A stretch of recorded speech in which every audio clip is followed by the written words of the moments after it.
According to Vice, the Proud Boys are too busy throwing temper tantrums over Pride Month and Bud Light to care about Trump's second indictment. Just a reminder, he has been indicted twice. This is the second one. But the Proud Boys and Trump have a long, ugly love affair together. But apparently the Proud Boys are ready to move on, according to Tess Owen, who wrote the Vice report. So let's take a look at what she found. She says, Cape Fear Proud Boys in North Carolina were too busy posting updates about their protest outside a drag show in Winston-Salem over the weekend to even acknowledge the latest indictment against Trump.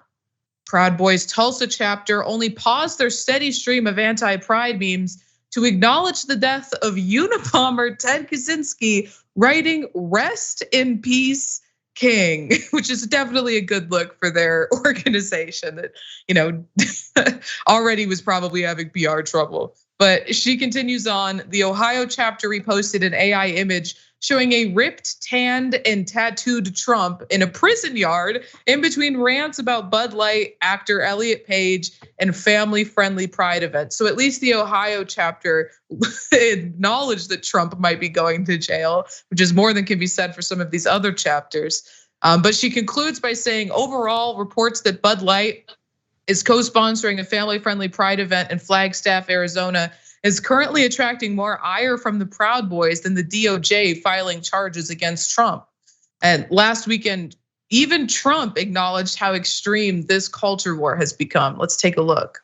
It's amazing how strongly people feel about that. You see, I'm talking about cutting taxes, people go like that. Talk about transgender, everyone goes crazy.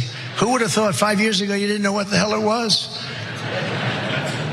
Apparently it's not your granddad's Republican Party anymore. Although I think 5 years ago, most of us were aware what transgender people were. Ben, is it surprising to you that the far right groups that typically had been supporting Trump are now caring less and less about what's going on with him and more about fighting this culture war? It doesn't really surprise me because I actually think it is your granddad's Republican Party. I mean, Trump is the granddad that won't relinquish control, and he sets the divisive tone for these culture wars. He's basically just commenting on his own work, that what he has done to divide us and to stoke bigotry is what keeps these things at the forefront. And I'm not surprised that the Proud Boys are standing back and not standing by anymore, per Trump's famous warning during the debate, literally telling a hate group to just wait for my call and then I'll let you know, because they are a word I would say in the bonus episode, and they are cowardly. They're I wish I could say the real word, but they're a bunch of cowardly. I'm being told by producers, do not say it. They're frantically shaking their heads. This has become a theme with me. They are total cowards, and it's much easier for them to fight a beer, which does not have an actual opposition to them, but there's no actual confrontation, no actual thing. You can show up to an event and fight a beer. Beer doesn't fight back. Very easy to shoot a beer, a lot harder to stand up and shoot people despite all of their bravado. So it makes a lot of sense that an organization of hate named themselves after young boys are not exactly the men they purport to be.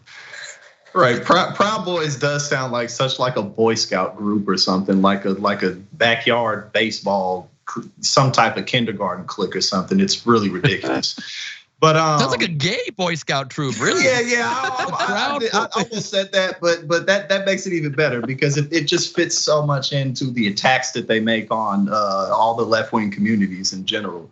But it's just been really incredible to watch because at the end of the day, Donald Trump is just such a cheap scumbag loser. I mean, he really is. He's like such a stain, but also such a representation of what the United States is. Just all the negative buildup and all the gunk and the scum of the country basically in one man. I often question to myself, I think, how is this dude even a real person? You know what I'm saying? Like, just the ridiculousness is just, the meter is just completely through the roof. But we really do live in a country full of people who are crazy and who you really can't work with. And I think that there's no point in trying to work with people like this. I think that the only thing we can do and should do is win. beat them, not just at the federal level, but at the state and especially at the local level of governance. But we just got to beat these people flat out. Thanks for watching The Young Turks. Really appreciate it. Another way to show support is through YouTube memberships. You'll get to interact with us more. There's live chat emojis, badges. You've got emojis of me, Anna, John, JR. So those are super fun. But you also get playback of our exclusive member-only shows and specials right after they air. So all of that, all you gotta do is click that join button right underneath the video. Thank you.